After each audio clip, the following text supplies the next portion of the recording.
안녕하십니까? 경제용어, 특히 디플레이션에 대해 이야기해보겠습니다.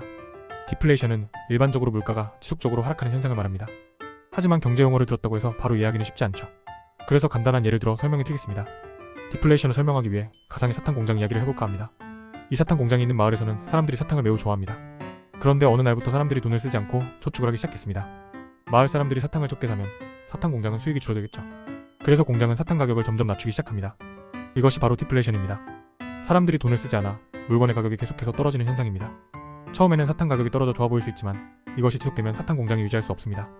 공장이 문을 닫게 되면 마을 사람들은 일자리를 잃게 되고 이는 더 큰 경제 문제로 이어질 수 있습니다. 디플레이션은 단순히 물가가 내려가는 것이 아니라 경제의 축소와 함께 일자리 감소, 소비 위축과 같은 여러 부정적인 영향을 불러일으키는 복잡한 현상입니다. 경제학자들과 정부는 디플레이션을 맞서기 위해 여러 정책을 사용합니다. 예를 들어 돈을 더 많이 풀어 소비를 촉진시키거나 기업들이 쉽게 돈을 빌릴 수 있도록 이자율을 조정하는 방법 등이 있습니다. 하지만 이런 정책도 신중히 적용해야 합니다. 정책에 따른 다른 경제 영향도 함께 고려해야 하기 때문입니다. 디플레이션과 같은 경제 현상을 이해하고 대응하기 위해서는 정부와 경제학자들뿐만 아니라 일반 국민들도 경제에 대한 관심과 이해가 필요합니다. 건강한 경제 활동을 위해 우리 모두가 경제 지식을 쌓고 현명한 소비자가 되어야 합니다. 이렇게 함으로써 우리 경제가 안정적으로 성장하고 디플레이션과 같은 위험으로부터 벗어날 수 있습니다. 이상으로 디플레이션에 대한 간단한 설명과 그 영향, 대응 방안에 대해 알아보았습니다.